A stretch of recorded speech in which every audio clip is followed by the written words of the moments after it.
మన తండ్రి అయిన దేవుని నుండి ప్రభు అయిన యేసుక్రీస్తు వారి యొద్ద నుండి కృపా సమాధానములు మనందరికీ కలుగును గాక. ఆమేన్. దయచేసి కూర్చోనండి. మొట్టమొదటిగా గడిచిన సెప్తయగేసిమ ఆదివారం నుంచి సెక్సగేసిమ ఆదివారంలోకి ప్రవేశింపజేసిన మన దేవాది దేవునికి, తండ్రి, కుమార, పరిశుద్ధాత్మ త్రియేక దేవుని నామానికి మహిమ కలుగును గాక. ఆమేన్. అలాగే చేరి వచ్చిన మీ అందరూ కూడా నా హృదయపూర్వకమైన శుభములు, వందనములు. షాలోమ్. గడిచిన వారం మనము సెప్తయగేసిమ ఆదివారంలో దేని గురించి జ్ఞాపకం చేసుకున్నాం అనేది మనం ఒకసారి జ్ఞాపకం చేసుకున్నాం. దేని గురించి ధ్యానం చేసుకున్నాం అనేది గడిచిన వారము ఉత్తమమైన దాని గురించి మనం జ్ఞాపకం ధ్యానం చేసుకుంటూ వచ్చాం. ఉత్తమమైనది మరియ ఉత్తమమైన దాన్ని ఎంచుకుంటూ వచ్చింది. కాబట్టి మనం కూడా ఉత్తమమైన దాన్నే మనం ఎంచుకునే వారంగా ఉండాలని గడిచిన వారం ధ్యానం చేసుకుంటూ వచ్చాం. అయితే సెప్తయగేసిమ ఆదివారం గురించి పోయినసారి నేను మీకు తెలియపరచలేదు. సెప్తయగేసిమ సెప్టా 70, సెప్టా అంటే 70 లేదంటే 7. ఇంకొక భాషలో చెప్పాలంటే మన తెలుగు భాషలో సప్తమి అంటే 70 అని వస్తుంది అనమాట. ఇది ఒక రోమన్ వర్డ్స్ అన్నమాట. రోమన్ వర్డ్స్ అంటే ఇటలీకి సంబంధించిన ఇటలీకి సంబంధించినది లాటిన్ భాష. ఈ లాటిన్ భాష సెప్తయగేసిమ, సెక్సగేసిమ ఇవన్నీ ఆ లాటిన్ భాష నుంచి వచ్చినాయి అన్నమాట. ఇప్పుడు ఈ యొక్క ఆదివారము సెక్సగేసిమ, అది 70వ. అంటే 70వ అంటే ఏంటంటే ఈస్టర్కి ముందు 70 రోజులకి ముందు అనమాట. ఈస్టర్కి ముందు 70 రోజులు.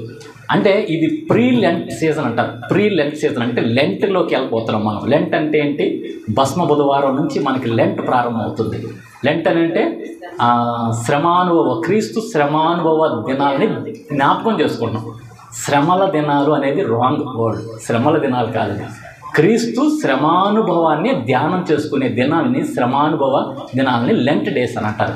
ఈ లెంట్ డేస్ని క్రీస్తు యొక్క శ్రమలు, ఎందుకని మనకి క్రీస్తు ప్రభువారు చనిపోవలసి వచ్చింది అనే విషయాలు ధ్యానం చేసుకుంటూ క్రీస్తు యొక్క సిలువను గూర్చిన వార్త అందరికీ ప్రచురపరుస్తూ వచ్చే సీజన్ అనమాట. అయితే ఈ సీజన్కి ముందు సెప్తయగేసిమ, తర్వాత సెక్సగేసిమ, తర్వాత క్వింక్వగేసిమ, తర్వాత క్వాడ్రగేసిమ అని చెప్పి వస్తుంది. క్వాడ్రగేసిమ అని అంటే క్వింక్వగేసిమ అంటే 50వ అని వచ్చింది. క్వింక్వగేసిమ అంటే 50వ. తర్వాత క్వాడ్రగేసిమ 40వ అని వచ్చింది. మనకి భస్మ బుధవారం నుంచి 40 రోజులు మనం ఉపవాస దీక్షలో కొనసాగుతాం. అవునా కదా? 40 దినములు ఉపవాస దీక్షలో కొనసాగుతాం అన్నమాట. అయితే అది ఫిబ్రవరి 14వ తారీఖు నుంచి మనకి భస్మ బుధవారము ప్రారంభమవుతుంది. కాబట్టి దానికి ముందు మనందరం కూడా ఈ లెంట్కి సిద్ధపడటానికి సెప్తయగేసిమ ఆదివారము, తర్వాత ఈ వారము సెక్సగేసిమ ఆదివారము. ఇవన్నీ ఆంగ్లో సాక్సన్ వర్డ్స్ అంటారనమాట. కాబట్టి ఇది ఇంకొక మనం పదం చెప్పాలంటే 6 ఏమంటారు ఇంగ్లీష్లో 6ని తెలుగులో ఏమంటారంటే 6 అని అంటారు అనమాట. 6వ 60th సెక్సగేసిమ అని చెప్పేసి అంటారనమాట. 60th నుంచి వచ్చిందే సెక్సగేసిమ అనే ఆదివారం అన్నమాట. కాబట్టి ఈ యొక్క ఈస్టర్కి ముందు 60వ దినము. ఇది ఈస్టర్కి ముందు 60 దినాలు అనమాట. అంటే ఎగ్జాక్ట్గా కాదు కానీ ఎగ్జాక్ట్ వర్డ్స్గా కానీ ఒక అంచనా ప్రకారం అప్రాక్సిమేట్లీ 63 days వస్తుంది. అప్రాక్సిమేట్ ఫిగర్ అనమాట ఇది. అయితే ఈ యొక్క ఆదివారంలో ఏర్పాటు చేయబడిన వాక్య భాగాలు మనం 3 వాక్య భాగాలు చదువుకుంటూ వచ్చాము. ఆమోసు గ్రంథము 8వ అధ్యాయము 11వ వచనము 12వ వచనము మనము చదువుకుంటూ వచ్చాము. వాటిని ధ్యానం చేసుకుని పోయే ముందు ప్రభు యొక్క సహాయం కోసం, ప్రభు యొక్క ఆత్మ నడిపింపు కోసం చిన్న ప్రార్థన చేసుకొని వాక్య ధ్యానంలోకి ప్రవేశిద్దాం. పరిశుద్ధిగా ప్రేమ కలిగిన తండ్రి, జీవం కలిగిన దేవ, గడిచిన సెప్తయగేసిమ ఆదివారం నుంచి ఇప్పటి వరకు మమ్మల్ని కాచి కాపాడి భద్రపరిచి నీ సన్నిధిలోకి నిన్ను స్తుతించడానికి, ఘనపరచడానికి, ఆరాధించడానికి మమ్మల్ని నడిపించిన విధానం బట్టి వందనాలు, స్తోత్రాలయ్యా. నీ ప్రియులకి క్షేమకరమైన ప్రయాణం దయచేస్తూ వచ్చావయ్యా. నీ సన్నిధానికి నడిపించిన అందరి బిడ్డలను బట్టి వందనాలు, స్తోత్రాలయ్యా. నిలబడుతున్న నన్ను బట్టి కూడా మీ పాదానికి అప్పగించుకుంటూ ప్రభా, నిలబడుతున్న వాడిని, ఒట్టివాడిని, అయోగ్యుడిని, అపాత్రునయ్యా. అయ్యా, నీ సిలువు చాటును మరుగు చేసుకుని నీ బిడ్డలకి ఏ వర్తమానం అయితే, ఏ వాక్యం అయితే అవసరమో ప్రభా, ఆ వాక్యాన్ని వినిపించమని వేడుకొంచున్నాం తండ్రి. అయ్యా, నీ యొక్క ఆత్మ ప్రేరేపణ చేత నన్ను నడిపించిన అయ్యా. నీ యొక్క ఆత్మ ఆత్మాభిషేకం నా మీద ఉంచమని వేడుకొంచు. నీ బిడ్డలందరికీ కూడా ప్రభువా వినగలిగే చెవి, గ్రహించగలిగే ఆత్మ, లోబడే మనసు దయచేయమని వేడుకొంచు. ప్రతి విధమైన సైతాను అంధకార శక్తుల్ని, ఆటంకాలని తొలగించమని వేడుకొంచు.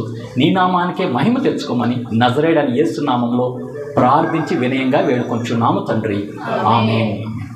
మరొకసారి మీ అందరికి కూడా శుభములు, షాలోమ్. దేవుని యొక్క వాక్యం మనము ఆమోసు గ్రంథము 8వ అధ్యాయము 11వ వచనం 12వ వచనం గురించి మనం ధ్యానం చేసుకుందాము. ఇక్కడ రాబోవు దినముల యందు దేశంలో నేను క్షామము పుట్టింతును. ఈ వాక్యం చదివేటప్పుడు చాలా జాగ్రత్తగా మనం ప్రతి ఒక్క వాక్య భాగాలు చదివేటప్పుడు చాలా స్పష్టంగా చదవాలి. పలులు తప్పుపోయిందని అంటే అక్కడ అర్థం మారిపోతుంది. క్షామానికి క్షేమానికి ఎంత తేడా ఉందంటే అంత తేడా ఉంది. క్షేమంకి ఆపోజిట్గా వచ్చింది క్షామం, క్షేమానికి ఆపోజిట్గా వచ్చింది. కాకపోతే పళ్ళే తేడా. దీర్ఘం ఏత్వం, ఏత్వం పెడితేనేమో క్షేమం అవుతుంది, దీర్ఘం పెడితేనేమో క్షామం అవుతుంది. కాబట్టి ఈ క్షామం అనేది అంటే ఏంటంటే ఫ్యామిన్ అంటారు, ఇంగ్లీష్లో కరువు అంటారు, మన పూర్తి తెలుగు భాషలో కరువు అంటారు. కాబట్టి రాబోవు దినముల యందు దేశంలో నేను క్షామం పుట్టింతును, అది అన్నపానములు లేకపోవట చేత కలుగు క్షామము గాక యెహోవా మాటను వినకపోవటం వలన కలుగు క్షామముగా ఉండును. ఇదే యెహోవా వాక్కు. ఇక్కడ ప్రవక్త అయిన ఆమోసు. ఈ ఆమోసు పశువుల కాపరి. ఈయన పండ్లు ఏరుకుంటూ పశువుల్ని కాసుకుంటూ ఉండే ఒక వ్యక్తికి దేవుని యొక్క దర్శనం కలిగి ఆ దేవుని దర్శనాన్ని ప్రజలకు వినిపించమని తెలియజేస్తూ వచ్చాడు. అక్కడ ఒక రాజు ఎన్ని అభ్యంతరపడతాడు, నువ్వెవడివి మా గురించి చెప్పడానికంటే, అయ్యా నేను ఒక సామాన్యమైన వ్యక్తినేనయ్యా, నేను ఒక పశువులు కాపరినయ్యా, అంతేకాకుండా నేను మేడి పండ్లు ఏరుకునే ఒక పండ్ల వ్యాపారిని మాత్రమేనయ్యా, లేదంటే ఒక పండ్లు ఏరుకునే ఒక వ్యక్తినయ్యా, నేను ఒక సామాన్యమైన వ్యక్తినయ్యా, అయితే దేవుడు నాతో మాట్లాడమన్నాడు కాబట్టి నేను మాట్లాడుతున్నాను అంటాడు అనమాట. చూడండి అక్కడ 8వ అధ్యాయము 1వ వచనం చూస్తే, మరియు ప్రభువైన యెహోవా దర్శన వేసవి కాలపు పండ్ల ఒకటి నాకు కనపరిచాను అని చెప్పి రాయబడింది. ఇక్కడ పండ్ల గంప ద్వారా ఆమోస్కి ప్రవచనాన్ని తెలియజేస్తున్నారు. ఒక పండ్లుని గురించి తెలియజేస్తున్నారు. ఇంకా ఈ ఆమోస్ యొక్క వృత్తిని ఒకసారి మనం గమనిస్తే 7వ అధ్యాయము 14వ వచనం చూడండి. అందుకు ఆమోసు అమజ్యాతో ఇట్లా నేను ప్రవక్తనైనను కాను, ప్రవక్త యొక్క శిష్యుడునైనను కాను, కానీ పశువుల కాపరినై మేడి పండ్లు ఏరుకొని వాడను. నా మందలను నేను కాచుకొంచుండగా యెహోవా నన్ను పిలిచి, నీవు పోయి నా జనులకు ఇశ్రాయేలు వారికి ప్రవచనము చెప్పమని నాతో సెలవిచ్చాను. అమజ్యా అనే ఒక రాజుగారు, ఎవరు నువ్వు ఎందుకు చెప్తున్నావు? నీకు ప్రవచించడానికి నీది లేదంటే దేవుడి మాటలను చెప్పడానికి నీకు అర్హత ఎక్కడి నుంచి వచ్చింది అనంటే, అప్పుడు తను ప్రవక్త అయిన ఆమోసు వివరణిస్తున్నాడు. అయ్యా నేను ఒక సామాన్యమైన వ్యక్తినేనయ్యా, నేను ప్రవక్తను మట్టుకెట్టి పరిస్థితిలో కాదయ్యా, నేను ఒక సామాన్యమైన వ్యక్తిని, అయితే నేను పశువులు కాసుకుంటా ఉండేవాడిని, అలాగే మేడి పండ్లు కూడా ఏరుకుంటా ఉంటున్నాయ్యా. ఇలాంటి సమయంలో యెహోవా యొక్క దర్శనం నాకు కలిగింది కాబట్టి ఆ దర్శనాన్ని నేను తెలియజేయడానికి నేను ఇక్కడికి వచ్చి ఉన్నాను అని చెప్పేసి, ఆ దర్శనంలో పండ్ల గంప ఒక దర్శనంలాగా కనిపించి ఆ పండ్ల గంప గురించి, పండ్ల గురించి దేవుడు తెలియజేస్తూ వచ్చాడు. ఇంకా అంతేకాకుండా మనము ఇప్పుడు చదువుకున్న 11 వచనాల్లో రాబో దినములలో నేను క్షామం పుట్టిస్తాను ఈ దేశంలో అని చెప్పేసి ఆమోసు ద్వారా మాట్లాడుతున్నాడు. రాబో దినములలో నేను క్షామం పుట్టిస్తాను. ఏ క్షామం అది? అన్నపానములు లేకపోయే క్షామం కాదు. అన్నము పానీయం దొరకపోతే దాన్ని కరువు అని అంటారు. ఆహారం దొరకపోతే ఏమంటారు? కరువు అని అంటారు. కరువు వచ్చింది అని అంటారు. అయితే ఆ కరువు నేను రప్పించబోట్లేదు, ఆ కరువు మాత్రం కాదు. అయితే ఎలాంటి కరువు అని అంటే, కాబట్టి యెహోవా మాట వినకపోవటం వలన కలుగు క్షామముగా ఉండును. ఇదే యెహోవా వాక్కు. అయ్యా యెహోవాకు దొరకని క్షామం వచ్చిందయ్యా. యెహోవా వాక్కు వినకపోవటం వలన వచ్చే క్షామాన్ని నేను తెలియజేస్తున్నాను, అంతేగాని అన్నపానములు దొరకని క్షామము ఏమాత్రమో కాదు అని చెప్పేసి ఇక్కడ ఆమోస్ ద్వారా తెలియజేస్తూ ఉన్నాడు. ఒకానొక సందర్భంలో, అంటే ఈ మలాకీ తర్వాత 400 సంవత్సరాలు డార్క్ పీరియడ్ అంటారు, డార్క్ ఏజ్ అంటారు, అంటే చీకటి యుగం అని చెప్పేసి అంటారు. ఆ చీకటి యుగం అంటే దేవుడి యొక్క దర్శనాలు ఎవరికి కూడా వినిపించలే. దేవుడు మలాకీ చివరి ప్రవక్త. యేసుక్రీస్తు ప్రభువారు పుట్టక ముందు 400 సంవత్సరాలు దేవుడు ఎవరితో, ఏ పురుగుతో, ఏ వ్యక్తితో, ఎవరితో కూడా మాట్లాడాలి. అంతకుముందు నేను పురుగు అని ఎందుకు అంటే అంతకుముందు పురుగుతో మాట్లాడాడు. యోనా సొర చెట్టు కల్పించమని పురుగుతో మాట్లాడాడు, గాడితో మాట్లాడాడు, కాకోలముతో మాట్లాడాడు, అన్నిట్లో పశువులతో పక్షులతో అన్నిటితో మాట్లాడాడు. కానీ ఆ 400 సంవత్సరాలు ఎవరితో కూడా మాట్లాడలేదు. అది దేవుడు చెప్పిన ప్రవచనం. అలాగే ఇంకా ఈ ఆమోసు యొక్క ప్రవచనాలు ఇప్పుడు కాకుండా భవిష్యత్తులో కూడా జరగబోతున్నాయి. మన సమయం నుంచి భవిష్యత్తులో జరగబోతున్నాయి అని చెప్పేసి కూడా మనం అర్థం చేసుకోవచ్చు. ఈ ప్రవక్త అనగానే ప్రవచనాలు తెలియజేసేవాడే ప్రవక్త. కాబట్టి ఈ యొక్క ప్రవక్త భవిష్యత్తులో జరగబోయేదాన్ని ప్రవచిస్తూ వచ్చాడు. ఇది అంతకుముందు జరిగింది, మరలా జరగబోతుంది. మరలా ఎప్పుడు జరగబోతుంది అంటే ఇప్పుడు ఉన్న ప్రస్తుత పరిస్థితులు ఎంత క్షేమంగా ఉన్నాయో, ఇప్పుడు క్షేమంగా ఉన్నాయి, మనకంత పరిస్థితులు క్షేమంగా ఉన్నాయి. బైబిల్ గ్రంథము అందరికీ అందుబాటులో దొరుకుతుంది. ఈ ప్రపంచంలో అత్యధికంగా ముద్రితమవుతున్న గ్రంథం ఏదనంటే, పుస్తకం ఏదనంటే అది ఒక్క బైబిల్ మాత్రమే. మొట్టమొదటిగా ప్రింటింగ్ ప్రెస్ ద్వారా ముద్రించబడిన గ్రంథం కూడా, పుస్తకం కూడా బైబిల్ మాత్రమే. అలాగే ప్రింటింగ్ ప్రెస్ కనిపెట్టింది కూడా బైబిల్ కోసమే. జోహన్నెస్ గూటెన్బర్గ్ అనే ఒక వ్యక్తి ఇన్వెంట్ చేస్తూ వచ్చాడు, కనిపెడుతూ వచ్చాడు. ముద్రణ యంత్రాన్ని కనిపెడుతూ వచ్చాడు. 15th సెంచరీలో కనిపెడుతూ వచ్చాడు. ఎందుకు కనిపెడుతూ వచ్చాడంటే that is for only to print the Bible. Bible print చేయడానికి మాత్రం. ఎందుకంటే ఈ బైబిల్ అనేది దేవుడి యొక్క వాక్కు, దేవుడి యొక్క మాటలు. చాలామంది ఇది ఒక సాధారణమైన పుస్తకం అని కొట్టేశారు చాలామంది. ఒకనొక తత్వవేత్త అయితే ఫ్రాన్స్లో ఒక తత్వవేత్త ఉన్నాడు, ఆయన పేరు వాల్టేర్. ఆ వాల్టేర్ అనే తత్వవేత్త ఈ బైబిల్ గ్రంథం అనేది కొన్ని సంవత్సరాలకి చెత్తబుట్టలో కూడా దొరకదు అని అన్నాడు. ఎక్కడ దొరకదట?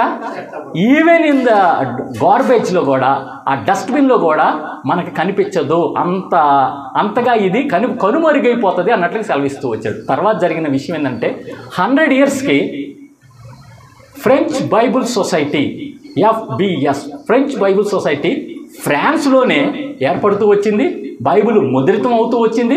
అదే ఇంట్లో ఎవరైతే వాల్టేర్ అనే తత్వవేత్త, ఫిలాసఫరు ఈ మాట చెప్తూ వచ్చాడు, ఆ ఇంటినే ఆ ప్రింటింగ్ ప్రెస్ వాళ్ళు బైబిల్ ప్రింట్ చేయడానికి తీసుకున్నారు. ఫ్రెంచ్ బైబిల్ సొసైటీ అక్కడే ఏర్పడుతూ వచ్చింది. బైబిల్ ఉంది, మనిషి లేకుండా పోవచ్చు. గడ్డి ఎండును, పువ్వు వాడును, దేవుని వాక్యము నిత్యము. మనిషి వాడిపోయాడు, మనిషి వెళ్ళిపోయాడు, మట్టిలో కలిసిపోయాడు. వాల్టేర్ అనే వ్యక్తి మట్టిలో కలిసిపోయాడు. బైబిల్ కలిసిందా? No, this is the word of God. ఇది దేవుని యొక్క మాట. కాబట్టి ఈ మాటల గురించి కొన్ని దినాల్లో జరగబోయేది ఆమోస్ చెప్తున్నాడు. రాబో దినంలో క్షామం కలిగిద్ది అని చెప్పి అంటున్నాడు. కాబట్టి ఈరోజు మనం అర్థం చేసుకోవాల్సింది ఏంటంటే, ఈరోజు నీకు నాకు బైబిల్ అందజేయడానికి కారణం ఏంటంటే ప్రభు యొక్క ప్రవచనం త్వరలో నెరవేరబోతుంది. ఏమని నెరవేరుతుందంటే, ముందు దేవుడు వాక్యాన్ని వెదజల్లుతున్నాడు. బైబిల్ గ్రంథము అనేక భాషల్లో, అంటే ఎన్ని భాషలు అంటే ఇది తర్జుమా చేయబడిన భాషలో ఈ ప్రపంచంలో ఏ ఒక్క పుస్తకాన్ని కూడా తర్జుమా చేయలేదు. మన భారతదేశంలో 1600కి పైగా భాషల్లో తర్జుమా చేయబడింది కేవలం బైబిల్ మాత్రమే. No other religious book has not been printed yet. ఇప్పుడు వరకు కూడా ఎలాంటి రిలీజియస్ మత సంబంధమైన పుస్తకం ముద్రితం కాలేదు. One and only the Bible. ఈ బైబిల్ని హోలీ బైబిల్ అని అంటారు. ఎందుకు హోలీ బైబిల్ అంటారు తెలుసండి? ఎందుకు why this is called as a holy Bible? ఎందుకు ఇది పరిశుద్ధ గ్రంథం అనబడాలి? ఏదో దేవుని గ్రంథం అని అనిపించుకోవచ్చు కదా, ప్రేమ గ్రంథం అని అనిపించుకోవచ్చు కదా, వేరే గ్రంథం అని పేరు పెట్టచ్చు కదా. కేవలము బైబిల్కి పరిశుద్ధ గ్రంథం అని ఎందుకు పేరు పెట్టారని ఎప్పుడన్నా ఆలోచించారా? బైబిల్ గ్రంథంలో ఈ పరిశుద్ధ గ్రంథం అనేది ఏమండి, దేవుడు పరిశుద్ధుడు కనుక ఆ పరిశుద్ధ గ్రంథం అనేది కూడా మనం భావించవచ్చు. కానీ అసలు ప్రాముఖ్యమైనది ఏంటంటే, ఈ బైబిల్ గ్రంథంలో 1080 సార్లు పరిశుద్ధత గురించి వ్రాయబడి ఉన్నది. 1080 times has been written as holy అని చెప్పి రాయబడి. హోలీ అనే వర్డ్, పరిశుద్ధత అనే దాని గురించి బైబిల్ గ్రంథంలో రాయబడింది. కాబట్టి పాత నిబంధనలో 800కు పైగా సార్లు, క్రొత్త నిబంధనలో 200కు పైగా సార్లు పరిశుద్ధత అనే దాని గురించి రాయబడింది. ఇంకో మాట ఏంటంటే, నేను పరిశుద్ధుడిని కనుక మీరును పరిశుద్ధులై ఉండుడి అని చెప్పేసి. కాబట్టి మన దేవుడు పరిశుద్ధుడై ఉన్నాడు. అలాగే పరిశుద్ధత గురించి తెలియజేసే గ్రంథమే పరిశుద్ధ గ్రంథము. ప్రవచనాలు సెకండ్ పార్ట్, ప్రేమ రెండో పార్ట్, ఇవన్నీ కాకుండా పరిశుద్ధత అనే దాని గురించి తెలియజేసే గ్రంథమే ఈ పరిశుద్ధ గ్రంథము. ఈ పరిశుద్ధ గ్రంథంలో ఎంతోమంది తప్పులు పడదామని ప్రయత్నం చేశారు, కానీ వాళ్ళలో తప్పులు పట్టిందే కానీ వీళ్ళు దీనిలో తప్పులు పట్టలేకపోయారు. ఒకవేళ ప్రింటింగ్ మిస్టేక్స్, ఏదైనా పొల్లులు ఏమన్నా తప్పులు, ప్రింటింగ్ మిస్టేక్లు, అది మ్యాన్ మేడ్ మిస్టేక్స్ జరిగి ఉండొచ్చు, కానీ దేవుని మిస్టేక్స్ మటుకు ఏది కూడా జరగలేదు. ఒకవేళ జరిగినాయి అని చెప్పి ఎవరన్నా నెపమేస్తే వాళ్ళకే సమస్య అవుతుంది అన్నమాట. బైబిల్ గ్రంథంలో, ప్రకటన గ్రంథంలో రాయబడింది, ఇందులో ఉన్న వాటికి ఒక పళ్ళు తీసేసిన, పళ్ళు చేర్చిన, ఇందులో ఉన్న తెగుళ్ళు మొత్తం వాళ్ళకి వస్తాయి అని చెప్పి రాయబడింది. అందుకని ఈ బైబిల్ జోలికి పోవాలంటే చాలామందికి భయం అనమాట. అయితే జోలికి వచ్చిన వాళ్ళని మళ్ళీ దేవుడు ఏం చేశాడు, గాలం వేసి పట్టుకున్నాడు. జోలికి వచ్చిన వాళ్ళని ఏం చేశాడంటే, కొంతమంది ఉన్నారండి, కొంతమంది దీనికి వ్యతిరేకంగా పనిచేసిన వాళ్ళని ఇప్పుడు ఈరోజు దీనికి అనుకూలంగా పనిచేస్తున్నాడు. సరే, ఇందులో మనకి ఫిలిప్పీలకు రాసిన పత్రికలో 1వ అధ్యాయంలో ఇందులో ఒక వ్యక్తి గురించి రాయబడుతూ వచ్చింది. ఆ వ్యక్తి ఎవరు అనంటే అపోస్తుడైన పౌలు గారు ఫిలిప్పీలకు పత్రిక రాస్తూ వచ్చాడు. అపోస్తుడైన పౌలయ్య గారు. ఆ పౌలయ్య గారు ఫిలిప్పీలకు రాస్తూ మనందరికీ తెలిసిన ఒక మంచి వాక్యము ఉంది. ఆ వాక్యము, తెలిసిన వాక్యము 1వ అధ్యాయము 21వ వచనంలో, నా మట్టుకైతే బ్రతుకుట క్రీస్తే, చావైతే as for me to live is Christ, death is a gain అంటాడు. Death is gain, death is profitable. అంటే నా మట్టుకైతే బ్రతుకుట క్రీస్తే, చావైతే లాభము అని చెప్పేసి అని అంటున్నాడు అనమాట. ఎందుకు అంటున్నాడు? ఈ పౌలు గారు ఎవరు అని అంటే, ఒకప్పుడు దేవునిని దూషించిన వాడు. ఏ దేవుడిని అని అంటే యేసుక్రీస్తు ప్రభువారిని దూషించిన వాడు. యెహోవాయే దేవుడు, యేసుక్రీస్తు ప్రభువారి దేవుడు కాదు అని చెప్పేసి, ఆ యెహోవాయే యేసుక్రీస్తు ప్రభువారిగా అవతార పురుషుడిగా నరావతారుడిగా వచ్చాడన్న సంగతి పౌలు గారు మిస్అండర్స్టాండింగ్ చేసుకుంటూ వచ్చారు. తప్పుగా అర్థం చేసుకొని ఎవరైతే క్రీస్తు ప్రభుని వెంబడిస్తున్నారో వాళ్ళని చిత్రహింసలు పెట్టడము, దూషించటము, వాళ్ళని దండన పాలు చేయటము, వాళ్ళని చంపేయటం, అలా చేస్తూ వస్తూ ఉన్నాడు. వచ్చిన తర్వాత ఇప్పుడు కొంతకాలానికి ఆయనకి దర్శనం వచ్చి ఆయన ఇప్పుడు ఏ స్టేట్మెంట్ ఇస్తున్నాడు? As for me is to live for Christ. నా మట్టుకైతే బ్రతుకుట, death is profitable, death is gain అంటున్నాడు. చావైతే లాభం అన్నాడు. ఎందుకు అంతగా ఈ వ్యక్తిని ప్రభావితం చేసింది? ఎందుకు? ఈ మాటల్లో ఉన్న శక్తి ఏంటి, ఈ మాటల్లో ఉన్న బలం ఏంటి అని అంటే, ఈ పౌలు గారు ప్రకటించిన మాటలు మొత్తం కొంచెం ముందు, అంతకుముందు మీకు తెలియజేస్తూ వచ్చాను పోయిన వారం. ఫిలిప్పీలకు రాసిన పత్రిక అపోస్తలుడైన పౌలయ్య గారు ఎఫెసీలకు కానీ, ఫిలిప్పీలకు కానీ, కొలసీలకు కానీ, తిమోతికి రాసిన మొదటి పత్రిక, 2వ పత్రిక, ఫిలోమోనుకు రాసిన పత్రిక కానీ, ఇవన్నీ పత్రికలు ఎక్కడుండి రాశాడంటే జైలులో ఉండేవాడు, దిగంబరంగా ఉండి కట్టిక చీకట్లో ఉండి కొద్దిగా వచ్చే వెలుతురుతో, ఆ వెలుతురులో ఆయన రాస్తూ వచ్చాడు అనమాట. రాత్రిపూట బొడ్డి పెట్టుకొని రాస్తూ వచ్చాడు. ఇంకా ఆయనకి భోజనం, పానీయం కానీ అదే జైల్లో, 1, 2 కూడా అదే జైల్లో, అంత దుర్భర జీవితంలో ఉండి ఈ పౌలు గారు ఫిలిప్పీలకు పత్రిక రాస్తూ వచ్చాడు. ఈ ఫిలిప్పీలకు రాసిన పత్రికలో 14 సార్లు సంతోషము, ఆనందము అని చెప్పి రాయబడి ఉంటుందండి. 14 సార్లు సంతోషము, ఆనందం అనేది. ఎవరైనా ఇలాంటి దుర్బల స్థితిలో ఉండి సంతోషము, ఆనందం గురించి రాస్తారా? 4వ అధ్యాయం 4వ వచనంలో ఏమని రాయబడి ఉందంటే, 4వ అధ్యాయం 4వ వచనంలో, ఎల్లప్పుడూ ప్రభువునందు ఆనందించుడి, మరలా చెప్పుదును ఆనందించుడి అన్న. ఎల్లప్పుడూ ప్రభువునందు ఆనందిస్తున్నాడు. ఈయన జైల్లో ఉండి మాట్లాడుతున్నాడు ఈ మాటలు. ఏమన్నాడు? ఎల్లప్పుడూ ప్రభువునందు ఆనందించుడి, మరలా చెప్పుతాను ప్రభువునందు ఆనందించు. అయ్యా, అప్పుడప్పుడు ఆనందిస్తూ ఉండండి అయ్యా, అప్పుడప్పుడు దుఃఖపడండి అయ్యా, సమస్యలు వచ్చినప్పుడు దుఃఖపడాలయ్యా అని చెప్పి అన్నాడా? సమస్యలు వచ్చినప్పుడు కూడా ఎల్లప్పుడూ ప్రభువునందు ఆనందించుడి, మరలా చెప్పుదును ఆనందించుడి. ఇక్కడ 1వ అధ్యాయము 12వ వచనం చూస్తే, ఫిలిప్పీలకు రాసిన సహోదరులారా, నాకు సంభవించినవి సువార్త మరి ఎక్కువగా ప్రబలమగుటకే సమకూడినని మీరు తెలుసుకొనగోరుచున్నారు. ఎలాగనగా నా బంధకములు క్రీస్తు నిమిత్తమే కలిగినవని ప్రేతోర్యమును సేనలోని వారికందరికీ, తక్కిన వారికందరికీ స్పష్టమైంది. నాకు కలిగిన బంధకాలు అంటే ఏంటండి? కట్లు లేదంటే జైలు అని చెప్పేసి ఇంగ్లీష్లో అనుకోవచ్చు. ఇవన్నీ నాకు కలిగిన బంధకాలు క్రీస్తు నిమిత్తమే కలిగినాయి. ఎట్లా కలిగినాయి? ఈయన ఏం చెప్తున్నాడు అసలు? What are the Paul's teachings? ఆ యొక్క పౌలు గారి యొక్క బోధలు ఏంటి? పౌలు గారు ఏం చెప్తూ ఉండేవాడు? అసలు పౌలు గారిని ఎప్పుడు అరెస్ట్ చేశారు అంటే, ఆయన్ని ఎందుకు అరెస్ట్ చేశారనే విషయం చూస్తే, ఒకసారి అపోస్తలుల కార్యంలో 21వ అధ్యాయము 27వ వచనం ఒకసారి మనం గమనిస్తే, అపోస్తుల కార్యములు 21వ అధ్యాయము 21వ అధ్యాయము 27వ వచనం నుంచి చదవండి.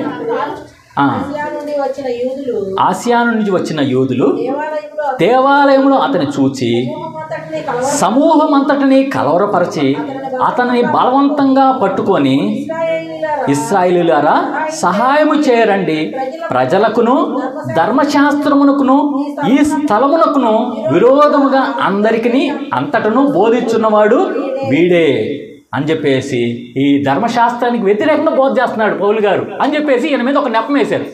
ధర్మశాస్త్రం ఎవరి చేత ఇవ్వబడిందట? మోసే ద్వారా ఇవ్వబడింది.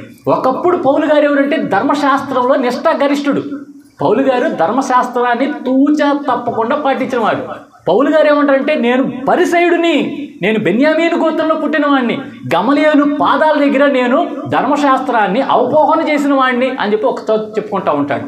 అయితే ఈ పౌలు గారిని అరెస్ట్ చేసిన తర్వాత చెప్పుకుంటాడు ఇవన్నీ విషయాలు. అరెస్ట్ చేయకముందు ఈయన ఎలాంటి వాడు అని అంటే, మంచి భక్తిపరుడు. పౌలు గారు మంచి భక్తిపరుడు. అయితే ఏ భక్తిపరుడు అని అంటే, యేసుక్రీస్తుని నమ్మని యెహోవాని పూజించే భక్తిపరుడు. యెహోవా మాత్రమే దేవుడు, యేసుక్రీస్తు దేవుడు కాదంటాడు. అపోస్తుల కార్యంలో 9వ అధ్యాయంలో పౌలు గారికి దర్శనం వచ్చింది. పౌలు గారికి మనందరికి తెలుసు కదండి, సౌలా సౌలా నీవేళ నన్ను హింసించుచున్నావు అని చెప్పేసి దేవుడి యొక్క దర్శనము స్పష్టంగా పౌలు గారికి అగ్గపడింది, కనపడింది అనమాట. అప్పుడు పౌలు గారు ఏమనుకున్నారంటే, అంతకుముందు వరకు యేసయ్య చచ్చిపోయిన వాడే అని చెప్పి అనుకున్నాడు. యేసయ్య చనిపోయిన వాడు. ఈ చనిపోయిన వారి గురించి ఎవరు ప్రకటన చేస్తున్నారు? పేతురు, యోహోను, యాకోబు, ఆది అపోస్తులు అందరూ కూడా, ఆ 11 మంది కూడా యేసుక్రీస్తు ప్రభువారిని ప్రకటిస్తున్నారు. ఏమని ప్రకటిస్తున్నారు? యేసు ప్రభువారు చచ్చిపోలేదు, చనిపోయాడు, కానీ ఆయన 3వ దినాన తిరిగి లేచాడు, మాకు కనపడ్డాడు అని చెప్పి వీళ్ళందరూ ప్రకటిస్తున్నారు. వీళ్ళందరూ ప్రకటిస్తుంటే పౌలు గారికి కోపం వస్తుంది. ఎందుకు కోపం వస్తుంది? యేసు ప్రభువారు చచ్చిపోవడం నాకు తెలుసు, ఆయన్ని సమాధిలో పెట్టడం నాకు తెలుసు, వీళ్ళేంటి చచ్చిపోయినాడు తిరిగి లేచాడని చెప్పారంటాడు. ఒకవేళ సమాధిలో వచ్చి తీసేసి వీళ్ళు దొంగతనం చేసేసి వేరే విధంగా ప్రచురపరుస్తున్నారని చెప్పేసి పౌలు గారు శిష్యుల్ని హింసించడమే కాకుండా, స్టెఫను అనే ఒక వ్యక్తిని రాళ్లతో కొట్టినప్పుడు ఎక్కడున్నాడంటే ఆ అపోస్తుల కార్యంలో రాయబడుతూ వచ్చింది, ఆయన బట్టల దగ్గర కావలే ఉన్నాడు, ఆయన వస్త్రాల దగ్గర కావలే ఉన్నాడు. ఇక్కడ తర్వాత ఆయన చెప్పుకుంటూ వస్తాడండి. ఏమని సరే, ముందు 7వ అధ్యాయంలో 60వ వచనం ఒకసారి మనం గమనిస్తే, చక్రవర్తి గారు చదువుతున్నారు. అతడు మోకాళ్ళుని, ప్రభువా వారి మీద ఈ పాపము మోపుకుమని గొప్ప శబ్దంతో పలికెను, ఈ మాట పలికి నిద్రించెను. అది గట్టిగా చదవాలి. అది అసలు కావలసిన పాయింట్ అది. సౌలు అతని చావునకు, ఆ వాక్యం కోసమే అది చూపించాను. సౌలు, ఇప్పుడు మనం ఎవరి గురించి మాట్లాడుతున్నాం అంటే, సౌలు గారు పౌలు గారుగా మార్చబడ్డారు. ఈ సౌలు అనే అతను స్టెఫను కొట్టబడినప్పుడు, కొట్టండిరా, చంపండిరా వాడిని అని చెప్పేసి ఈయన ఏం చేసి, నీకెందుకు, నేను చూసుకుంటాను, మీ బట్టలు ఇవన్నీ నేను చూసుకుంటాను, మీరు వెళ్ళి అన్ని చంపేసేయండి, అటాక్ చేయండి అంటే రాళ్లతో కొట్టి భయంకరంగా హింసించి కొట్టి చంపేస్తూ వచ్చారు స్టెఫన్ని. అప్పుడు పౌలు గారు, సౌలు అనబడే పౌలు గారు అక్కడుండి దాన్ని చిత్రీకరిస్తూ వచ్చాడు, అంతా చూస్తూ వచ్చాడు, వెనకుండి నడిపిస్తూ వచ్చాడు అనమాట. అది ఇంకో సందర్భంలో కూడా చెప్తాడు. చూడండి 22వ అధ్యాయం, అపోస్తుల కార్యాలు 22వ అధ్యాయంలో 19వ వచనం చూస్తే, 22వ అధ్యాయం, అందుకు నేను ప్రభువా ప్రతి సమాజ మందిరములోను నీ యందు విశ్వాసం ఉంచు వారిని నేను చెరసాలలో వేయిచు కొట్టుచూ ఉంటునని వారికి బాగుగా తెలియను, మరియు నీ సాక్షి అయిన స్టెఫను రక్తము చిందింపబడినప్పుడు నేను కూడా దగ్గర నిలిచి అందుకు సమ్మతించి అతని చంపిన వారి వస్త్రములకు కావలి ఉంటునని ఇంకొకరితో చెప్తున్నాడు, ఇంకొక రాజుతో చెప్తున్నాడు. ఆ స్టెఫను, నీ శిష్యుడు అయిన స్టెఫనుని చంపినప్పుడు నేను వస్త్రాల దగ్గర కాపలా ఉన్నాను, దానికి నేను ఆయన చావుకి సమ్మతించాను. అంటే ఎలాంటి వాడు అని అంటే, చంపటానికి కూడా వెనుకాడని వాడు, చంపించేవాడు ఈ సౌలు గారు, పౌలుగా మార్చబడిన సౌలు గారు. మరి ఇలాంటి ఆయన ఏమంటున్నాడు అంటే, as for me is to live for Christ. నా మట్టుకైతే బ్రతుకుటకి ఇస్తే, సావైతే లాభం అన్నాడు. ఇంకా దానికి ముందు వచ్చిన 19వ వచనంకి వెళ్తే, నా బ్రతుకు మూలంగానైనను సావు మూలంగానైనను క్రీస్తు నా శరీరమందు ఘనపరచబడాలి. ఒకసారి చదవండి దయచేసి. మరియు 1వ అధ్యాయము 19వ వచనం, ఫిలిప్పీ 1:19. నేను ఏ విషయంలోనూ సిగ్గుపడక మునుపటి వలనే ఇప్పుడును పూర్ణ ధైర్యంతో బోధించుట వలన నా బ్రతుకు మూలముగానైనా సరే, చావు మూలంగానైనా సరే క్రీస్తు నా శరీరమందు ఘనపరచబడును. క్రీస్తు అనే మాట ఎత్తితే చంపినోడు ఏమంటున్నాడు? I want to live for Christ, I will live for Christ అని అంటాడు. నేను క్రీస్తు కోసమే బ్రతుకుతాను. నా బ్రతుకు మూలంగా అయినా సరే, సావు మూలం అంటే నేను బ్రతికిన ప్రభు కోసమే, చచ్చిన ప్రభు కోసమే. క్రీస్తు నా శరీరం ముందు కనపరచబడాలి. నా మాట, నా తలంపు, నా నడక, నా పడక అన్నీ కూడా ఎవరి కోసం ఉండాలి? క్రీస్తు కోసం ఉండాలి. ఇవన్నీ కూడా క్రీస్తుని మహింపరిచే విధంగా ఉండాలి అని చెప్పేసి అంటూ వచ్చాడు. ఇంకా తన యొక్క సాక్ష్యం చెప్తున్నాడు. తను ఎలాంటి భయంకరుడో కూడా తన వాక్యంలో చెప్తాడు. చూడండి, ఫిలిప్పీలకు రాసిన పత్రిక, ఫిలిప్పీలు రాసిన పత్రికలోనే 3వ అధ్యాయంలో 5వ వచనం చూస్తే, 8వ దినమున సున్నతి పొందితిని, ఇశ్రాయేలు వంశపు వాడనై బెన్యామీను గోత్రములో పుట్టి హెబ్రీయుల సంతానమైన హెబ్రీయుడునై ధర్మశాస్త్ర విషయము పరిసయుడునై ఆసక్తి విషయము సంఘమును హింసించువాడనై ధర్మశాస్త్రం వలన నీతి విషయమై అనింద్యుడునై ఉంటిని అని చెప్పినట్టు. బెన్యామీను గోత్రంలో పుట్టే నేను ఎవరిని? పరిసయుడిని. బెన్యామీను గోత్రంలో పుట్టాను. ఆసక్తి విషయంలో ఎంతో నిష్ఠాగరిష్ఠుడిగా, నీతిమంతుడిగా నేను ఉంటూ వచ్చాను. అయితే ఈ జనాలు ఏం చేస్తున్నారంటే ఎన్ని జైల్లో పెట్టించారు. ఎందుకు జైల్లో పెట్టించారు? మోషే ధర్మశాస్త్రానికి విరోధంగా ఏం చెప్తున్నాడయ్యా అని. మోషే ధర్మశాస్త్రానికి విరోధంగా చెప్తుంది. మోషే ధర్మశాస్త్రం ఏమని చెప్తుంది? నీ దేవుడని యెహోవాను నేను తప్ప వేరొక దేవుడు నీకు ఉండకూడదు. పౌలు గారు ఏమంటాడంటే, ఇంకొకడు క్రీస్తు అనేవాడు దేవుడు అని చెప్తున్నారని చెప్పి వీళ్ళందరినీ కొట్టండిరా, చంపండిరా, హింసించండిరా అని చెప్పేసి తిరిగినోడికి ఒకేసారి దేవుని యొక్క దర్శనం కనిపంగానే అప్పుడు ఈయన వెంటనే దేవుడు వైపు తిరిగిపోతూ వచ్చాడు. అప్పుడు వరకు యెహోవాయే దేవుడు అన్నవాడు ఇప్పుడు దర్శనం పొందుకోగానే ఏమని చేస్తున్నాడంటే, నా మట్టుకైతే బ్రతుకుట క్రీస్తు అని చెప్పి క్రీస్తు కోసం చావటానికైనా సిద్ధపడు. చంపినవాడు చావటానికి సిద్ధపడుతున్నాడు. సౌలు అనే గర్విష్ఠుడు, సౌలు అనే హెచ్చించుకునేవాడు పౌలు అనే దీనుడు అవుతూ వచ్చాడు. సౌలు అని అంటే హెచ్చింపు అని చెప్పేసి, పౌలు అని అంటే దీనత్వం అని చెప్పేసి దీనుడు అవుతూ వచ్చాడు. ఎంతగా దీనుతో వచ్చాడు? కొట్టించుకుంటూ వచ్చాడు, తిట్టించుకుంటూ వచ్చాడు, భయంకరంగా హింసిస్తూ వచ్చాడు. చూడండి, అపోస్తుల కార్యములు 21వ అధ్యాయము 21వ వచనంలో ఒక సందర్భం జ్ఞాపకం చేసుకుని ముందుకెళ్తాం. అన్యజనుల్లో ఉన్న యూదులు తమ పిల్లలకు సున్నతి చేయకూడదనియు మన ఆచారముల చొప్పున నడవకూడదనియు నీవు చెప్పుట వలన వారందరూ మోషేను విడిచిపెట్టవలనని నీవు బోధించినట్టు వీరు నిన్ను గూర్చి వర్తమానము విని ఉన్నారని నేరారోపణ. ఏంటిది అని అంటే, మోషే ధర్మశాస్త్రం ప్రకారం సున్నత సంస్కారం ఉండిద్ది. దాన్ని పౌలు గారు ఏం చేస్తున్నారంటే దాన్ని ఎంకరేజ్ చేయట్లేదు, దాని గురించి బోధ చేయట్లేదు. దానిని ఏం చేస్తున్నాడంటే నిర్వీర్యం చేస్తున్నాడు. అంటే ఆ బోధ తప్పు అన్నట్టుగా చెప్తున్నాడని వీళ్ళు పౌలు గారి మీద నేరారోపణ చేస్తూ వచ్చారు. అయితే పౌలు గారు ఏం చెప్తున్నారు? పౌలు గారు దీని గురించి ఏం చెప్పలేదు. కానీ వీళ్ళు నేరారోపణ ఏంటంటే మోషే ధర్మశాస్త్రాన్ని చెడగొడుతున్నాడు, మోషే ధర్మశాస్త్రాన్ని విడిచిపెట్టమని చెప్తున్నాడు అంటాడు. కానీ పౌలు టీచింగ్స్ ఏం తెలుసా? పౌలు గారు ఏమని చెప్తున్నారు చూడండి. 24వ అధ్యాయము 15వ వచనం గమనిస్తే, 24వ అధ్యాయము మొదటగా 23వ అధ్యాయం చూద్దామండి. 23:6 చూద్దామండి. 23:6 చూసి వారిలో ఒక భాగము సద్దూకైలును మరి ఒక భాగము పరిసయ్యులనై ఉన్నట్టు పౌలు గ్రహించి, సహోదరులారా, నేను పరిసయ్యుడును పరిసయ్యుల సంతతి వాడును, మనకున్న నిరీక్షణను గూర్చి మృతుల పునరుత్థానమును గూర్చి నేను విమర్శింపబడుతున్నానని. ఈయన్ని ప్రాసిక్యూషన్ ఎందుకు చేస్తున్నారు? ఈయన్ని ఎందుకు విమర్శిస్తున్నారు? ఈయన్ని ఎందుకు అందరి ముందు నిలబడాలంటే, నేను ఒకటే చెప్తున్నాను అయ్యా, మృతుల పునరుత్థానం గురించే నేను చెప్తున్నాను అని చెప్పి అన్నాడు. మృతుల పునరుత్థానం అంటే ఏంటి? రిజరెక్షన్ ఆఫ్ డెడ్ బాడీస్ అంటే చనిపోయిన వాళ్ళు తిరిగి లేస్తారు అనేది నేను చెప్తున్నానయ్యా. అందుకని నన్ను విమర్శిస్తున్నారు, అందుకని వీళ్ళు నన్ను జైల్లో పెట్టారు, అందుకని నన్ను వీళ్ళు ఏం చేస్తున్నారు, హింస పెడుతున్నారయ్యా అని చెప్పండి. అయితే నేను ప్రకటించింది ఏంటి? నేను సున్నత సంస్కారానికి వ్యతిరేకంగా ఇలాంటి వాటికి వ్యతిరేకం కాదు. నేను అసలు మూర్తుల్లో పునరుత్థానం ఉండిద్ది అని చెప్పి నేను ప్రకటిస్తూ వచ్చాను. ఇంకొక వచనం 24వ అధ్యాయము 15వ వచనంలో ఒకటి గమనిస్తే, ధర్మశాస్త్రమునందును ప్రవక్తల గ్రంథముల యందును వ్రాయబడి ఉన్నవన్నీ నమ్మి నీతిమంతులకును అనీతిమంతులకును పునరుద్ధానము కలుగుచున్నబోతున్నదని వీరు నిరీక్షించినట్లు నేను కూడా దేవుని యందు నిరీక్షణ ఉంచి వారు మతభేదమని పేరు పెట్టు ఈ మార్గం చొప్పున నా పితరుల దేవుని సేవించున్నానని తమరి ఎదుట ఒప్పుకుంటున్నాను. ఇక్కడ ఒక రాజుగారి ఎదుట, ఇక్కడ ప్రధాన యాజకుల ఎదుట ఏమని అన్నాడంటే, వీళ్ళందరూ ఏదైతే ఈ ప్రవక్తల ద్వారా చెప్పిన మాటలు నమ్ముతున్నారో ఆ మాట కూడా నేను నమ్ముతున్నాను. మనం రేపు లెంట్లోకి వెళ్తే అన్ని ప్రవచనాలు వస్తూ ఉంటాయి. యేసుక్రీస్తు ప్రభువారు పాత నిబంధనలో చెప్పింది నూతన నిబంధనలో నెరవేర్చబడింది. అంటే మొన్నటిదాకా అడ్వెంట్లోకి వచ్చేసరికి యేసుక్రీస్తు ప్రభువారు పుట్టుక గురించిన ప్రవచనాలు నెరవేర్పు. ఇప్పుడు యేసుక్రీస్తు ప్రభువారు చనిపోవటానికి గురించి ముందుగా చెప్పటము, తర్వాత నెరవేర్పు. మనందరికీ జ్ఞాపకం చేసుకుంటే యెషయా గ్రంథం 53వ అధ్యాయంలో తీయద్దండి. యెషయా గ్రంథం 53వ అధ్యాయంలో ఆయన నలగొట్టబడిను, ఆయన శరీరం చాలా వల్లే దున్నబడింది. ఎవరి గురించి ఇవన్నీ ప్రవచనాలంటే యేసుక్రీస్తు ప్రభువారి గురించి. ఇవన్నీ మనం లెంట్లో జ్ఞాపకం చేసుకోబోతున్నాం. అయితే వీటిలన్నిటి గురించి పాత నిబంధనలో రాయబడి ఉన్నది అదే నేను ప్రకటిస్తున్నానని పౌలు గారు అంటున్నారు.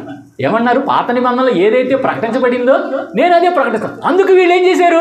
నా మీద నేరారోపణ చేస్తున్నారు. నేను మోషే ధర్మశాస్త్రానికి విరుద్ధంగా ఉండిద్ది అని చెప్తున్నారు. కానీ నీతిమంతులకి అనీతిమంతులకి తీర్పు అనేది ఒకటి ఉన్నది. యెహోవా దినం అనేది ఒకటి ఉన్నది. అదే యేసుక్రీస్తు ప్రభువారి యొక్క రాకడ దినము. ఆ దినం గురించి నేను ప్రకటిస్తున్నాను. అంటే ఏంటంటే చనిపోయిన ప్రతి ఒక్కడు తిరిగి లేపబడతాడు. దాని గురించి నేను ప్రకటిస్తున్నాను.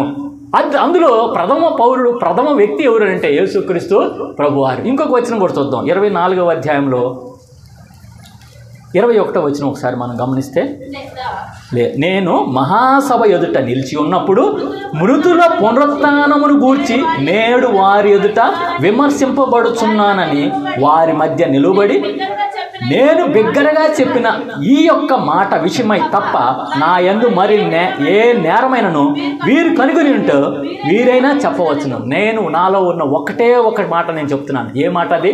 మృతుల పునరుత్థానం గురించి నేను చెప్తున్నాను. కానీ ఇంకా దానికి మించి ఏదైనా నేరం నా మీద ఉంటే వీళ్ళందరూ నాకు ఏది సభ ఎదుట నిలబడి చెప్తున్నాడు. ఒకటే నేను చెప్తున్నాను. ఏం చెప్తున్నాను అని చెప్పి పౌలు గారు అంటారంటే, చనిపోయిన వ్యక్తులు తిరిగి లేపబడతారు అని చెప్పి చెప్తున్నారు. సహజంగా ఇప్పుడున్న నానుడు ఏంటంటే, మన భారతదేశంలో ఉన్న నానుడు అంటే ఒక వ్యక్తికి అనేక జన్మలు ఉంటాయి అని చెప్పేసి కొంతమంది యొక్క విశ్వాసము. అయితే బైబిల్ చెప్పే విశ్వాసం ఏంటంటే, నీకు పాత జన్మ లేదు, క్రొత్త జన్మ లేదు, రాబో దినాల్లో నువ్వు కుక్కగానో నక్కగానో ఉండవు అని చెప్పి బైబిల్ చెప్తున్నాడు. నువ్వు ఏ విధంగా ఉంటావు అంటే నువ్వు ఎలా ఉన్నావో అదే విధంగా ఉంటావు. కానీ మహిమ శరీరము దాలుస్తావు. ఖచ్చితంగా చనిపోయిన వారు తిరిగి లేస్తారు. మృతుల పునరుత్థానం అనేది ఖచ్చితంగా ఉంది. పాపికైనా పరిశుద్ధుడికైనా చచ్చిపోయినట్టు తిరిగి లేస్తాడు అని బైబిల్ సెలవిస్తుంది. పౌలు గారు ఆది అపోస్తులు అందరూ కూడా సెలవిస్తూ వచ్చాడు, ప్రకటిస్తూ వచ్చారు. మనము ఇప్పుడు ప్రమాణం చేస్తూ వచ్చాము. అపోస్తల విశ్వాస ప్రమాణము, మన నికేయ క్రీస్తు సంఘ నికేయ విశ్వాస ప్రమాణం కూడా చేస్తూ వచ్చాను. ఏమని ప్రమాణం చేస్తూ వచ్చాను? రాబో యొక్క బ్రతుకు వరకే నిరీక్షిస్తున్నాను ఉంటుంది. చివరిలో చూడండి, నికేయ క్రీస్తు విశ్వాస ప్రమాణంలో చివరి లైన్ ఏముంది చూడండి. రాబోవు లోక సంబంధమగు బ్రతుకు కొరకును. రాబోయే లోకం ఒకటి ఉంది. ఆ లోకంలోకి నువ్వు వెళ్ళబోతున్నావు. నువ్వు నేను ఈరోజు ఉన్నాము అని అంటే మనకు ఇంకో లోకం ఉంది. ఆ లోకం ఏ లోకము? పరలోకము, నా దేశము, పరదేశి నేనిలా మాయాలోకమే గాల నేను యాత్రికుడను. పరలోకము నా దేశము. ఈ లోకంలో వ్యక్తిని కాదు, నేను యాత్రికుడనయ్యా. ఆ ఇంట్లోంచి వెళ్ళిపోయిన తర్వాత ఒక బ్యాడ్ న్యూస్ వచ్చింది యేసుక్రీస్తు ప్రభువారికి. ఏం బ్యాడ్ న్యూస్ వచ్చిందంటే లాజరు చనిపోయాడని చెప్పేసి. లాజరు చనిపోయాడని చెప్పేసి వాళ్ళ ఇంటికి వచ్చే క్రమంలో, ఆ రోజుల్లో కాలినడకే కదా, వచ్చే క్రమంలో 1 రోజు కాదు, 2 రోజులు కాదు, 3 రోజులు కాదు, 4 రోజులు పట్టింది. యేసు ప్రభువారు మధ్యలో ఆచి చూచి నిదానంగా వస్తున్నాడు. ఈలోపు రక్తస్రావం కలిగిన స్త్రీ వచ్చి ఆయన వస్త్రం చెంగు పట్టుకోవటము, అక్కడ ఆమెతో కొంతసేపు మాట్లాడటము, ఇట్లాగా స్వస్థతలు చేసుకుంటూ వస్తూ ఉన్నాడు అన్నమాట. వచ్చే క్రమంలో ఏమైంది, లాజరు చనిపోవడం జరిగింది. ఆ లాజరు చనిపోయిన ఆ సంఘటనలో అందరూ కూడా వచ్చి ఆ లాజరు యొక్క పార్థివ దేహాన్ని లేదంటే చనిపోయిన యొక్క దేహాన్ని ఆ చూడటము, ఆ తీసుకెళ్ళి ఆ సమాధిలో పాతి పెట్టేసేయటం, ఇవన్నీ సమాధిలో పెట్టడం, ఇవన్నీ కూడా జరిగిపోతూ వచ్చింది. యేసుప్రభు వారు 4వ దినాన వస్తున్నారు. 4వ దినాన వస్తుంటే మార్త ఏం చేసింది, పరిగెట్టుకుంటా వెళ్ళింది. పరిగెట్టుకుంటూ వెళ్ళి ఏం చేసింది చూడండి అక్కడ. మార్త యేసుతో, ప్రభువా నీవు ఇక్కడ ఉండిన ఎడల, యేసయ్యా ప్రభువా అయ్యా నువ్వు ఇక్కడ ఉన్నట్లయితే నా సహోదరుడు చచ్చిపోయేవాడు కాదయ్యా, ఆయన చనిపోయాడయ్యా అని చెప్పేసి మార్త ఎంతో విచారంతో చెప్తుందన్నమాట. అప్పుడు యేసు మరలా లేచునని ఆమెతో, అమ్మా ఏం పర్లేదమ్మా నీ సహోదరుడు మరలా లేస్తానంటే, ఇక్కడ ఈ మార్తలో విశ్వాసం చూడండి, మృతుల పునరుద్ధానం గురించి మాట్లాడుతుందేమో మార్త. అవునయ్యా అంత్యదినమున లేస్తాడని మట్టుకు నాకు తెలుసు. అక్కడ ఏమంటాం చూడండి, మార్త ఆయనతో అంత్యదినమున పునరుత్థానమందు లేచును అనెను అని చెప్పేసి. అయితే మృతుల పునరుద్ధానం గురించి ఇక్కడ ఒక్కసారి అవుదాం. మృతుల పునరుద్ధానం ఉందని చెప్పి పాత నిబంధనలో ఉండబట్టే కదా ఈమె ఎవరు మార్త గారు పునరుద్ధానం గురించి మాట్లాడింది. అయితే ఇదే పునరుద్ధానం గురించి పౌలు ప్రకటిస్తుంటే ఏం చేశారు వీళ్ళు, పౌలు గారిని జైల్లో వేయటం, రాళ్లతో కొట్టడం కానీ ఆయన హింసించడం కానీ చేస్తూ వచ్చారు. అయితే ఈ మార్తతో యేసుక్రీస్తు ప్రభు వారి సంభాషణ, వీళ్ళిద్దరి మధ్య సంభాషణలో మార్త ఏమనిద్దంటే, అయ్యా అంత్యదినాన పునరుత్థానం అనేది ఉంది, నా సహోదరుడు అప్పుడు లెగుస్తాడని మటుకు నాకు తెలుసు అని అంటాడు. అప్పుడు యేసయ్య ఏమంటాడు, అందుకు యేసు పునరుత్థానమును జీవమును నేనే, నా యందు విశ్వాసం ఉంచువాడు, I am the resurrection, I am the resurrection, I am the life, నేనే పునరుత్థానం అని చెప్పేసి ఇక్కడ మునొక్కి ఒక్కడిని చెప్తున్నాడు. అయితే అప్పుడు ఏమంటుందంటే బ్రతికి నా యందు విశ్వాసం ఉంచి ప్రతివాడును ఎన్నటికి చనిపోడు, ఈ మాట నీవు నమ్ముచున్నావా అని ఆమెను అడిగాను.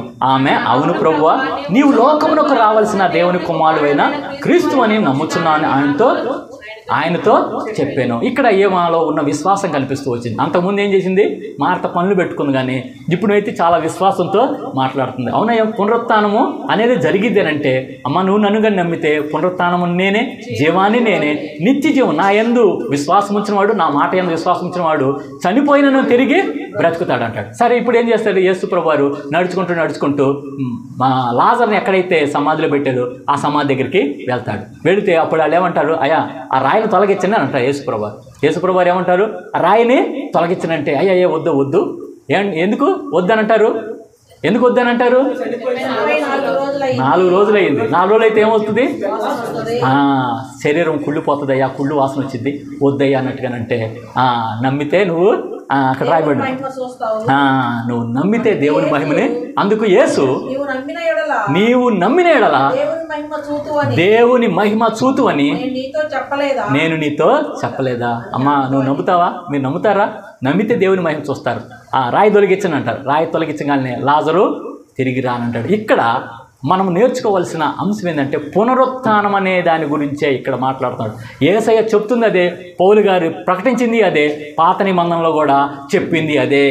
అంటే రాబో దినంలో క్షామం కలిగింది అంటే ఏంటి, ఈ మాటలో భవిష్యత్తులో ఇప్పుడు మనకు దేవుడు సమయం ఇచ్చాడు, ఇప్పుడు ఈ పునరుత్థానం గురించి రాబోయే నిత్య జీవం ఉండిద్దని చెప్పేసి ఇప్పుడు మనం సేవకుల ద్వారా దేవుడు ప్రకటిస్తున్నాడు. అనేక చోట్లకి వెళ్ళి ప్రకటిస్తున్నారు. ఎందుకు ప్రకటిస్తున్నారంటే, అయ్యా పరదేశం ప్రియులాల, పరదేశంలో అయ్యా మనం ఇక్కడ చనిపోవటం మట్టుకు చనిపోతాము, కానీ నిత్య జీవితం అనేది ఒకటి ఉండిద్ది, చనిపోయినా కూడా తిరిగి లేస్తాము అనేది అదే మేము ప్రకటిస్తున్నాం. పౌలు గారు ఏమంటాడంటే, సువార్త నేను ప్రకటిస్తున్నాను. సువార్త అంటే యేసుక్రీస్తు ప్రభువు రావటము, చనిపోవటము, తిరిగి లేవటం, మరలా రావటము, సెకండ్ కమింగ్ గురించి ప్రకటిస్తున్నాడు. పునరుత్థానం గురించి, సెకండ్ కమింగ్ గురించి ప్రకటిస్తున్నాడు.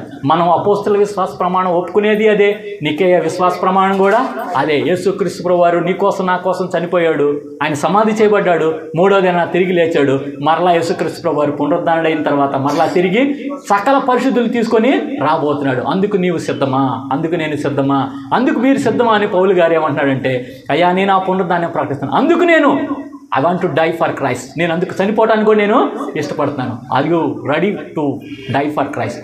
నీకు నాకు ప్రశ్నిస్తున్నాడు దేవుడు. ఏమని ప్రశ్నిస్తున్నాడు అంటే, నువ్వు యేసుక్రీస్తు ప్రభు వారి కోసం హింసలు పడటానికి ఇష్టమా అని అన్నాడు. రోమీలకు రాసిన పత్రికలో ఒక చోట రాయబడింది ఏమనంటే, మనము శ్రమ పడటం అనేది క్రీస్తు నిమిత్తం ఏర్పరచబడింది అని చెప్పి రాయబడింది. క్రీస్తు నిమిత్తం అంట మనం శ్రమల పాలు అవ్వాలన్నట. చూడండి రోమీలకు రాసిన పత్రికలో ఒక సందర్భంలో ఏమంటాడంటే, 8వ అధ్యాయము 18వ వచనంలో ఒక సందర్భం కూడా రాయబడింది.